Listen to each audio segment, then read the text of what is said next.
Continuando con los tutoriales de Inside Tech Perú, vamos a continuar con el capítulo número 4, que son aspectos básicos de networking. Vamos a hablar exclusivamente de la capa de transporte del modelo OSI.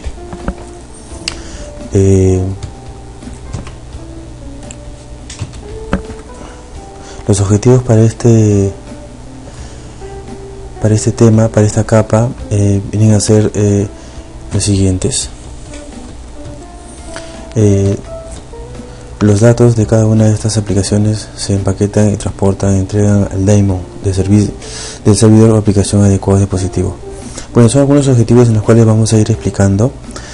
Al completar este capítulo podremos realizar tareas relacionadas con las tareas relacionadas con la capa de transporte, identificar las funciones de la capa de transporte, escribir las funciones con la capa de TCP/IP, y vamos a explicar un poco de las claves de la capa, ¿no? Vamos a poder identificar el modo TCP UDP que maneja diferentes claves, identificar el uso apropiado de TCP y UDP que provee los ejemplos de aplicaciones. Bien, en el siguiente gráfico tenemos la capa OSI, en el cual se muestra un servidor dentro de un juego de routers y usa una capa de transporte, ¿no? La capa de transporte prepara los datos de la aplicación para el transporte a través de la red. Se examina el rol de la capa de transporte cuando se encapsula los datos de la aplicación para usarse en la capa de red. La capa de transporte incluye también las siguientes funciones: permitir múltiples aplicaciones para comunicarse a través de la red al mismo tiempo de un solo dispositivo, ¿cierto? Asegura que si se quiere que todos los datos sean recibidos de manera confiable y en orden según la aplicación correcta, ¿no? Tenemos un propósito que tiene de la capa de transporte, ¿no? Sabemos que la capa de transporte está relacionada con distintos dispositivos dentro del protocolo de TCP/IP. Tenemos también aquí la capa de aplicación y la capa de transporte, ¿no? Está orientado también a la aplicación de dispositivos de red, ¿no? La capa de transporte le permite asegurar la segmentación de datos y brinda el control necesario para ensamblar las partes dentro de distintos streams de comunicación. Las responsabilidades principales que se deben cumplir son el seguimiento de la comunicación, la segmentación de datos, el reensamble de los segmentos y la identificación de las diferentes aplicaciones.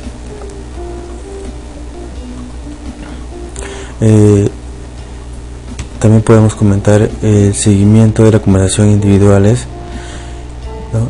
Esto es muy importante porque cuando enviamos un paquete de un origen a un destino, cuando el paquete es muy grande, se parten en varios paquetes más pequeños. Entonces la capa de transporte lo que hace es verificar que el reensamble sea el correcto. Cualquier host puede tener múltiples aplicaciones que se están comunicando a través de la red. La responsabilidad de la capa de transporte es mantener los diversos streams de estas aplicaciones. La segmentación de los datos. Debido a que cada aplicación genera un stream de datos para enviar a una aplicación remota, estos datos deben prepararse para ser enviados en partes manejables. Además, se incluye la encapsulación necesaria para cada segmento de datos. En cada sección de datos de una aplicación se requiere que se agreguen encabezados en la capa de transporte para indicar la red asociada a ella, ¿no? Es muy importante la capa de transporte, que nos ayuda a hacer el seguimiento del reensamble de los paquetes. Tenemos el reensamble de segmentos y la identificación de las aplicaciones. En el reensamble de segmentos, en el host destino, cada sección de datos puede ser direccionada a la aplicación adecuada. Además, estas secciones de datos individuales también deben ser reconstruidas para generar el string. Los protocolos de la capa de transporte describen el modo en que se utiliza la información. Y dentro de la identificación de las aplicaciones, la capa de transporte es el enlace entre la capa de aplicación y las demás capas inferiores. Para poder transferir los streams de datos, las aplicaciones adecuadas de la capa de transporte deben identificar una aplicación. Y para lograr todo esto, en la capa de transporte se debe reasignar un identificador. A todos los procesos del software que requieren acceder a la red se les asigna un número de puerto exclusivo a ese host. el número de puertos que se utiliza encabezado de la capa de transporte con que la aplicación está asociada a la sesión de datos. Bueno, un poco de teoría. Vamos a ver algunos gráficos para que podamos entender un poco cómo es la capa de transporte, ¿no? Si bien es cierto, tenemos un PC, ¿no? En el PC se comunica a varias conexiones, a varios accesos a varias aplicaciones, página web, conversaciones, mensajería, email, telefonía, etc. La separación de las comunicaciones múltiples. Si una computadora conectada a una red recibe y envía mails, los mensajes instantáneos o usa una llamada de manera simultánea, cada una de las aplicaciones que se envía y se recibe en el mismo tiempo. Sin embargo, los datos de la llamada telefónica no se direccionan al explorador web y al texto del mensaje instantáneo no aparece como un email, ¿no? ¿Cómo es el tema de la segmentación en la capa de transporte? Si bien nosotros tenemos un equipo en el cual se conecta a un paquete de video, un paquete de voz, a una web, una conversación, a un chat, a un blog o un mail, el paquete que sale del destino del origen hacia el destino se segmenta, ¿no? Esos segmentos son fáciles de administrar y son fáciles de ensamblar. La segmentación de los datos que cumplen con los protocolos de la capa de transporte proporcionan los medios para enviar y recibir datos cuando se ejecutan varias aplicaciones de manera concurrente en la computadora. Para identificar todos estos segmentos de los datos en la capa de transporte, se agrega un encabezado en la sección que se contienen los binarios para poder determinar y encontrar rápido estas conexiones, ¿no? El encabezado es muy importante. Ahora debemos tener un control de las conversaciones. Si no tenemos un control, se vuelve todo un desorden, ¿no? La segmentación permite la multiplexación de sesiones. Las diferentes aplicaciones pueden utilizar la red al mismo tiempo. Quiere decir, cuando envías un paquete de un punto de origen a un punto de destino, no solamente tú estás mandando paquetes, se están mandando todas aquellas personas que comparten la red. Eso es la multiplexación. Puedes saber qué paquetes puede enviar. La segmentación de datos facilita el transporte y la verificación de errores también, ¿no? Las funciones principales especificadas por todos los protocolos de la capa de transporte incluyen la segmentación y el reensamble, la multiplexación de conversaciones. Es muy importante este punto. La segmentación y el reensamble. La mayoría de las redes poseen una inhabilitación en cuanto a los datos que pueden incluirse en un PDU. En el destino de la capa de transporte, reensambla los datos, como ya lo hemos venido comentando. También consume ancho de banda y puede ser que en el interín de recopilar los datos, estos pueden ser perdidos. La multiplicación de conversiones. Pueden existir varias aplicaciones o servicios ejecutados en cada host. Digamos una microempresa que tiene más de 20 usuarios y cada uno de ellos hace una tarea diferente y hacen uso todos a la vez de la red. Además de utilizar la información contenida en los encabezados para las funciones básicas de segmentación y ensamblaje de datos, algunos protocolos de la capa de transporte proveen una conversación, entrega confiable, reconstrucción ordenada y mediante un control de flujo, ¿no? Tenemos que tener un control de las conversaciones, ¿no? Y para tener un control de las comunicaciones debemos establecer una conexión, una sesión. La capa de transporte puede brindar, ¿no?, está orientada a la conexión, creando una sesión entre las aplicaciones. Estas conexiones preparan las aplicaciones para que construyan entre sí de que se transmiten los datos. Dentro de estas sesiones se puede gestionar de cerca los datos para la comunicación de aplicaciones.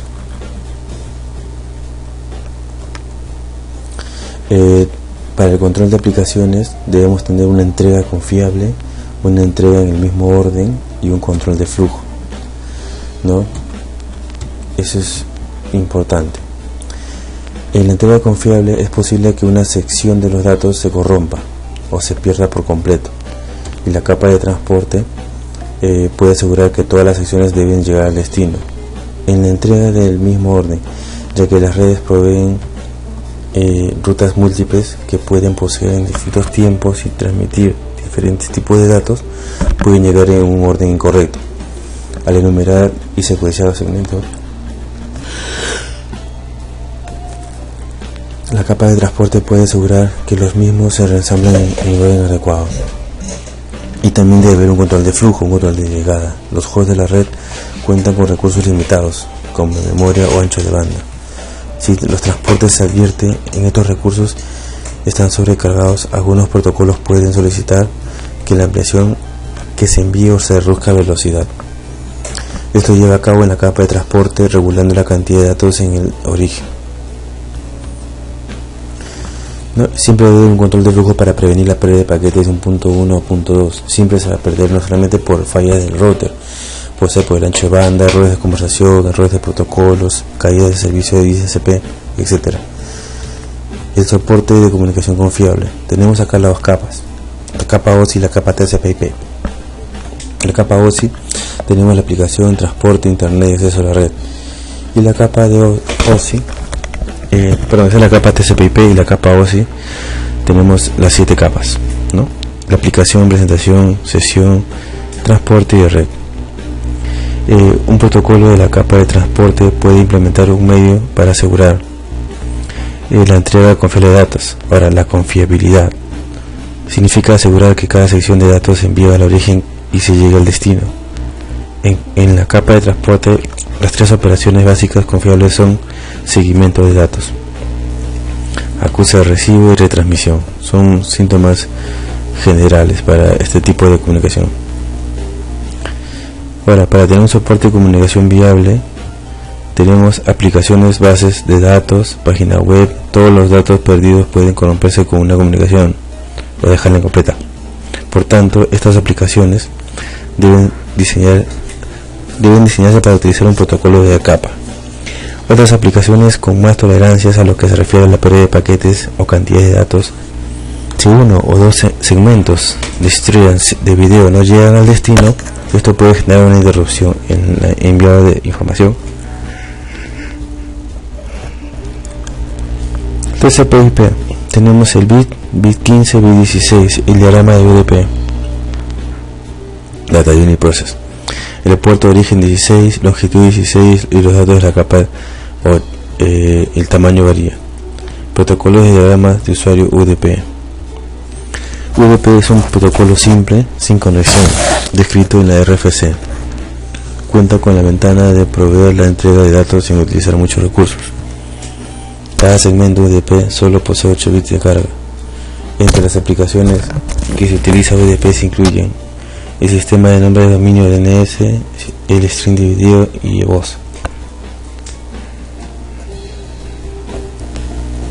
TCP/UDP. Tenemos el TCP y UDP, tenemos el tamaño y la cantidad de bits, ¿no? Eso es muy importante. El protocolo de control de transmisión TCP/IP, Protocol Control Transfer.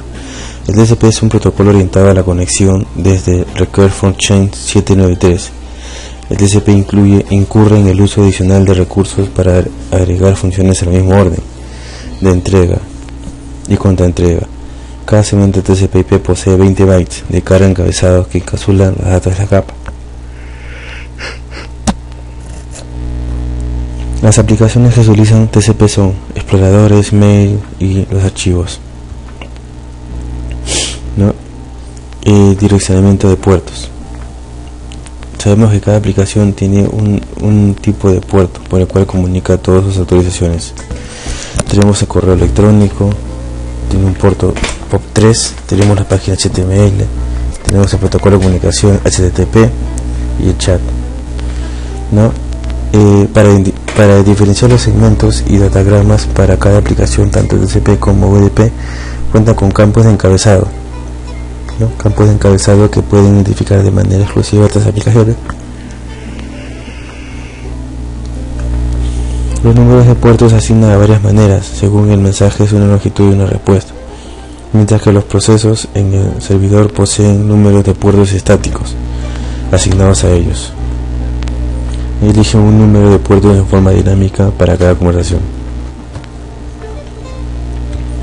Direccionamiento de puerto, ¿no? La combinación del número de puertos de la capa de transporte y de la capa IP de la capa de red asigna al host identificando de manera exclusiva un proceso particular que se ejecuta en un dispositivo específico. Ejemplos: la solución de una página web, puerto 80, IPv4, capa 3. El explorador web que solicita la página web se ejecuta en el host.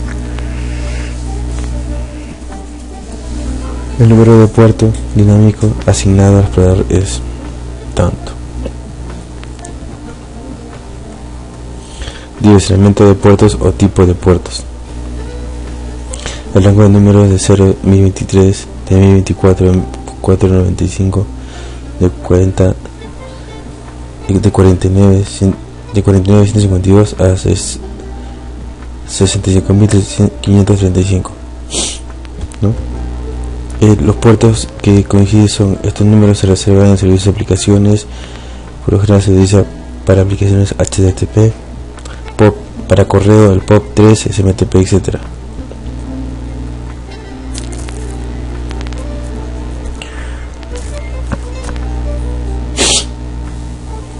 Vemos otro gráfico en el cual nos dicen los puertos y los protocolos que se van a conectar en dicho puerto, ¿no? Puertos registrados. Puertos registrados en número 1024 y 49.151. Estos números de puertos están asignados a procesos de aplicaciones del usuario, que son principalmente aplicaciones individuales que el usuario elige instalar, ¿no? Cuando se utiliza para el recurso del servidor, estos también pueden ser configurados, ¿no? Tipo de puertos. Los puertos dinámicos o privados, también conocidos como puertos efímeros, suelen asignarse de manera dinámica a aplicaciones de cliente cuando se inicia una conexión. No es muy común que un cliente se conecte a un servicio utilizando el puerto dinámico o privado, aunque algunos programas que comparten archivos punto a punto lo hacen.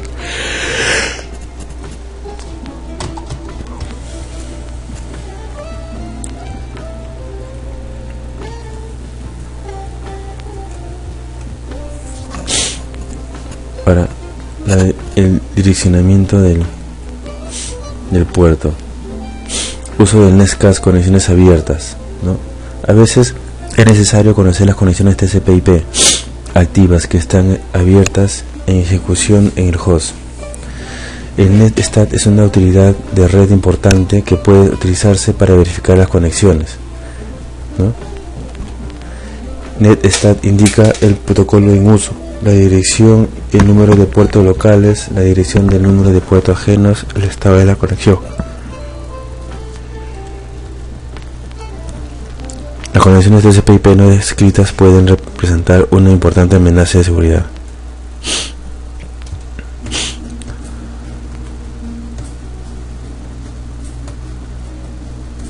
Entonces, como estamos viendo la capa de transporte, vamos a ver acá el tipo de cabecera. Bien, tenemos una cabecera TCP/IP en cual 1028 de 23, ¿no?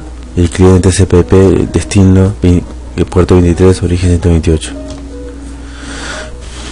Luego, de forma inversa, el servidor de la cabecera le envía un paquete por el puerto 1028 al destino puerto 23.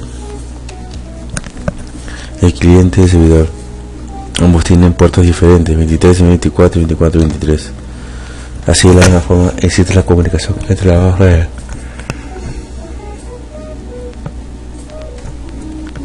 Como muestra el gráfico, acá se ha hecho un paquete en el cual tiene un puerto web, ¿no? 1024 el tiempo, y cuando colocan en su lista de comandos en Netstat te muestra el puerto si está activo o está caído, las conexiones, las direcciones, dirección de puerto, dirección de origen, las conexiones, el estado de conexiones, dirección IP, ¿no? Los puertos y los protocolos de estas aplicaciones, ¿no? En el Netstat te dice el protocolo, la dirección local, la dirección final y el estado, ¿no? Ahora, segmentación y rememblaje de videos y divide y vencerás, ¿no? Las segmentaciones del ensamble es divide y vencerás, ya que no puedes mandar todo el paquete completo por la red porque puede saturar o puede ser que se pierda en el tiempo. La mejor forma es dividirlo y reensamblarlo en el lote final. Claro que el lote final debe considerarse algunas capacidades de calcular y de ordenar, ¿no? El dividir los datos de la aplicación en secciones garantiza que los datos se transmitan dentro de los límites del medio y que los datos de distintas aplicaciones puedan ser multiplexados en medio. Protocolo TCP/IP confiable. Generación de conexiones confiables. Tenemos del bit 0 al bit 15, ¿no? Del bit 0 al 15 tenemos número de puertos de origen, del 15 al 31 número de puertos de destino. Siempre se muestran los impares.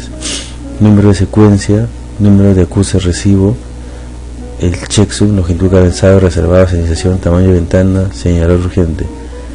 Opciones, si se encuentran. La confiabilidad se logra contando con campos de enlazamiento de TCP/IP para cada una de las funciones específicas. El servidor STTP y SMTP van por puertos diferentes. Cada proceso de aplicación que se ejecuta en el servidor es configurado por el administrador. El sistema para utilizar este nuevo número de puertos es predeterminado por el manual. Establecimiento y finalización de conexión TCP/IP. Tenemos una computadora A, o sea, una computadora B. Le está mandando un mensaje, sí, ¿no? ¿Qué bit del control encabezado de TCP/IP está enviando? En la segunda gráfica ya envió y está dándole el mensaje, el SYNC, AX, el acuse, ¿no? Y así empieza la comunicación. Envía el SYNC hacia la recepción, envía el SNAC a recepción del SYNC y establece la secuencia, la respuesta y el tiempo. Establecimiento de conexión TCP/IP. Tenemos las siglas en las cuales representan en la parte superior los diferentes conceptos. UGR, urgente campo de señalización significativo. AX, campo de significativo de acuse recibo. PSK, función de empuje, recopilación de conexiones, sincronizar para nuevos números de secuencia, ¿no? Y así, no existen más datos.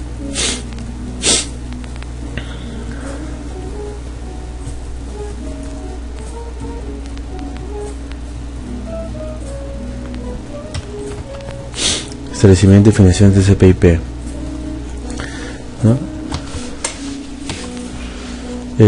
Tenemos en el diagrama 1 envía fin, ¿no? Recepción a fin viene a ser el archivo o comando o un nota txt. Envía fin, recibe SYNC, recepción, en el gráfico 1. En el gráfico 2, envía fin, recepción al fin, enviar AX, recepción a AX. Al enviar la solicitud de fila B, A envía un paquete a B, ¿no? B envía un paquete a A y A nuevamente envía paquete a B, ¿no? Envía la carpeta fin a C. Una vez que envía fin a recepción fin, vuelve a enviar recepción AX a enviar AX, la recepción también, ¿no? Al final la sesión debe quedar finalizada con las siguientes conexiones TCP/IP, ¿no?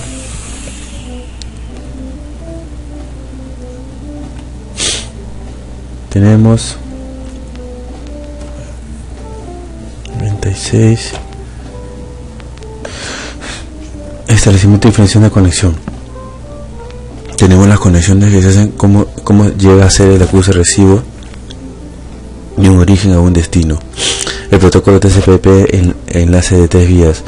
Este protocolo, este informe o esta figura lo sacas con Shark, ¿no? Que es un programa que ya lo vamos a ver más adelante en la instalación y configuración para poder detectar el comportamiento de las conversaciones de las redes en nuestra LAN, ¿no? Tenemos el protocolo TCP/IP de 3 vías, el SYNC que es el que envía. Tenemos acá los eventos, evento 13. Tenemos las IPs, origen, IP destino, qué tipo de protocolo de DNS TCP, ¿no? Y qué tipo de intervalo está haciendo enviar dicho protocolo. Tenemos un frame, un Ethernet, un tool, etcétera. El analizador de protocolo muestra la solicitud del cliente inicial para la sesión en el segmento. El segmento de TCP está en una trama como se muestra: serializador SYN, el número de secuencia aleatorio, el puerto de origen, el puerto de destino. 2. Tenemos la misma imagen con el SHARP, pero un analizador de protocolos muestra la respuesta del servidor en la trama 15. El serializador AX está establecido para indicar el número de acuse recibo. El serializador SYN establece el indicador del número de secuencias inicial para el servidor del cliente. Paso 3. En el paso 3 tenemos el envío, el envío de la confirmación del acceso, de la conexión de dicho paquete, el campo significativo es el acuse recibo, el AX. 4. Los analizadores de control FIN y AX se establecen con el encabezado del segmento, cerrando por lo tanto la sesión HTTP. Administración de sesiones TCP/IP. Tenemos lo siguiente: tenemos un juego de router en el cual los diferentes segmentos pueden tomar diferentes rutas.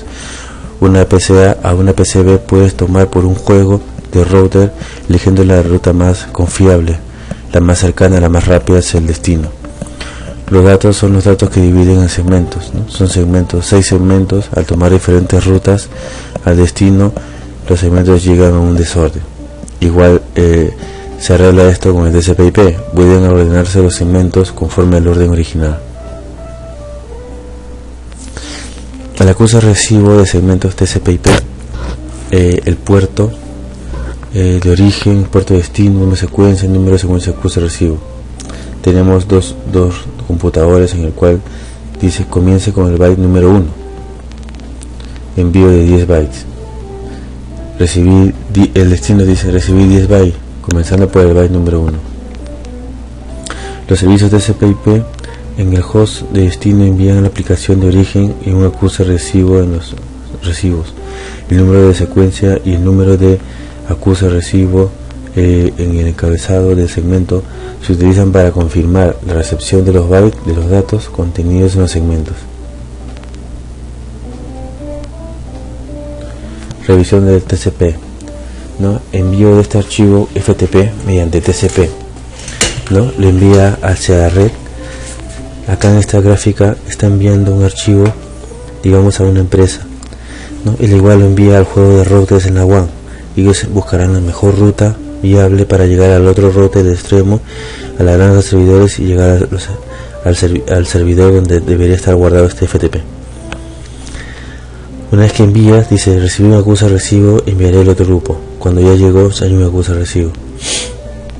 Transmisión de TCP/IP, recibir los primeros 3, enviaré un acuse recibo.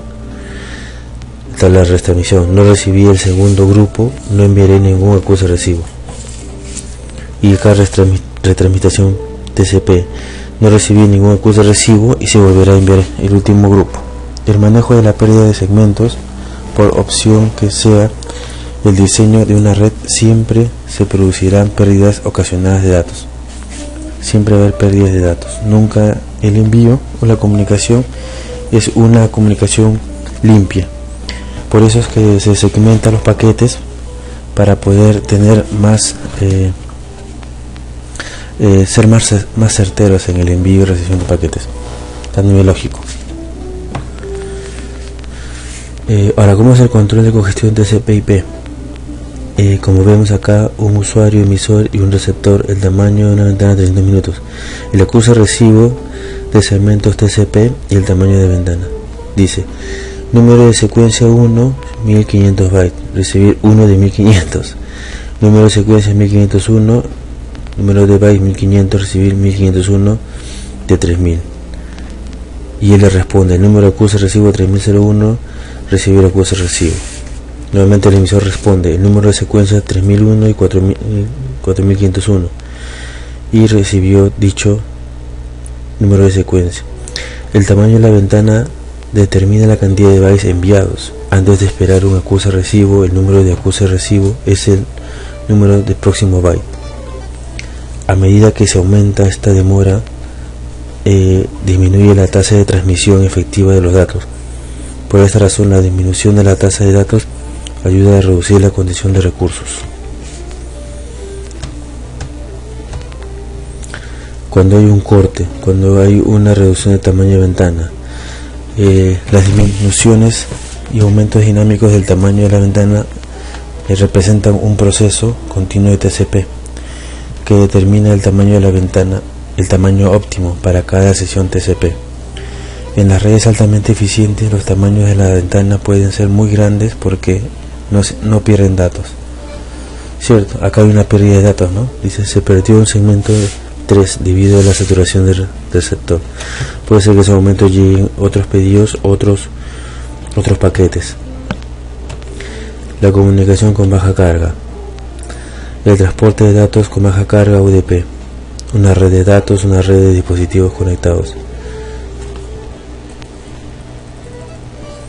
Aquí podemos revisar que se genera una baja sobrecarga, ya que no es orientada la conexión y no cuenta con sofisticados mecanismos para la retransmisión, ¿no? El cual no significa que las aplicaciones de UDP no sean confiables. Sí son confiables, pero no son muy asertivas.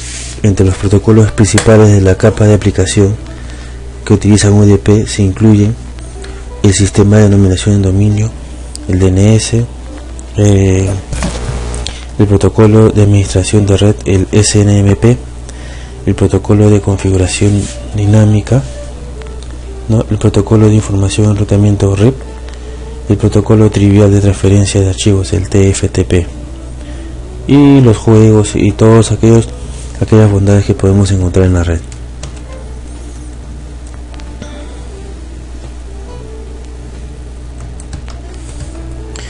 En la siguiente gráfica, los paquetes UDP simplemente se reensambla los datos en el orden en que se recibieron y los envía a la aplicación. Cuando tenemos una red en la cual envía paquetes UDP, los paquetes llegan al destino, pero no son ordenados o no son corregidos en la forma de llegada. O sea, llegan de una forma desordenada y como desordenada que llegan son enviados. A cambio, los paquetes TCP son aquellos paquetes que también son segmentados, pero llegan y se rearman de una forma más ordenada, más fácil de entenderlo y procesarlo. Procesos y solicitudes de un servidor UDP. Cuando el UDP recibe un datagrama, el destino a uno de los puertos envía los datos de aplicación, la aplicación adecuada en base a su número de puerto. Tenemos un diagrama servidor, cliente 1, cliente 2, y entre ellos hay una aplicación, los cuales usan el DNS, puerto 23, y usan solicitudes de cliente con el número de puerto 1812.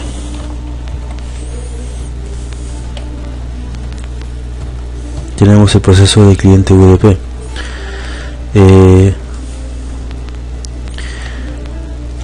Aquí visualizamos el cliente 1 solicita el DNS del cliente 1 por el puerto 49152, puerto destino 53, en el servidor el DNS puerto 53 y el radio 1812.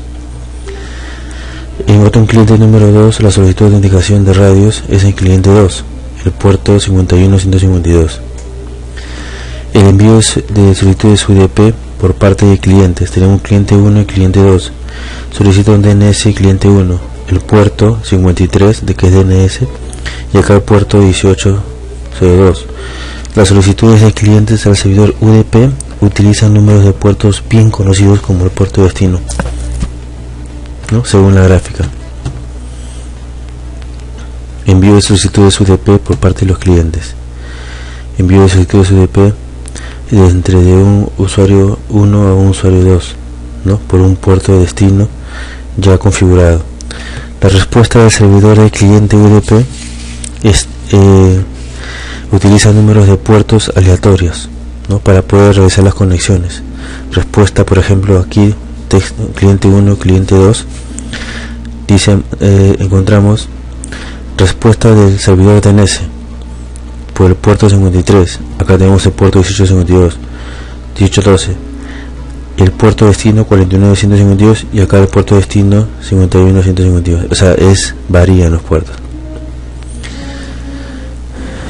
Acá se ve la muestra de cómo está configurado un paquete. Sabemos que el paquete tiene 32 bits, está conformado por ceros y 1, pero dentro de cada paquete tiene ciertos controles, los cuales vemos a continuación, ¿no? Tenemos el full control de los paquetes, la confiabilidad, el control y la confiabilidad de los paquetes, ¿no? Tenemos la segmentación y el número de aplicaciones, el tamaño, ¿no?, y el máximo tiempo que debemos de esperar. Ahora tenemos una simulación de un cliente hacia un web server. El cliente Windows, el tamaño es 5000. El cliente tiene un tamaño de 5000 bits, ¿no? Entonces, simulando el envío del paquete del cliente al web server, hace lo siguiente: envía un paquete, ¿no?, enviado el paquete de 5000 bits, recepciona y reenvía al server el tamaño adecuado, vuelve a enviar una secuencia, ¿no?, otra secuencia y una serie de secuencias para corroborar el tamaño que tiene.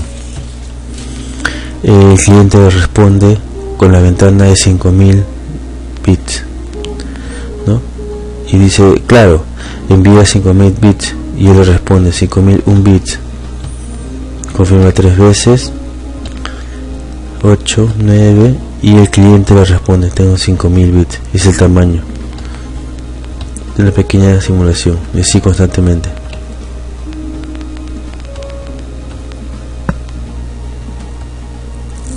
Y bueno, son aquellos unos slides que hablan de lo mismo, de cómo cambian los paquetes entre un web server, un cliente y y algunas características que podemos tener en cuenta hacia adelante, ¿no? El TCP y UDP, los paquetes 16 bits ambos, y cada uno tiene un paquete y un control diferente, ¿no? Tenemos que ver qué es lo que nos conviene, el tipo de envío, el tipo de control, si puede ser un tipo de paquete UDP o TCP. Ambos tienen ventajas y desventajas, ¿no?, los cuales podemos usar a favor o en contra nuestra, ¿no? Por ejemplo, el UDP tiene habilitado de forma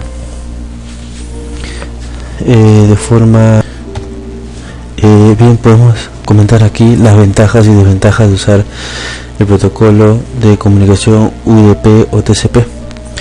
El TCP, ¿qué nos proporciona TCP y qué nos proporciona UDP?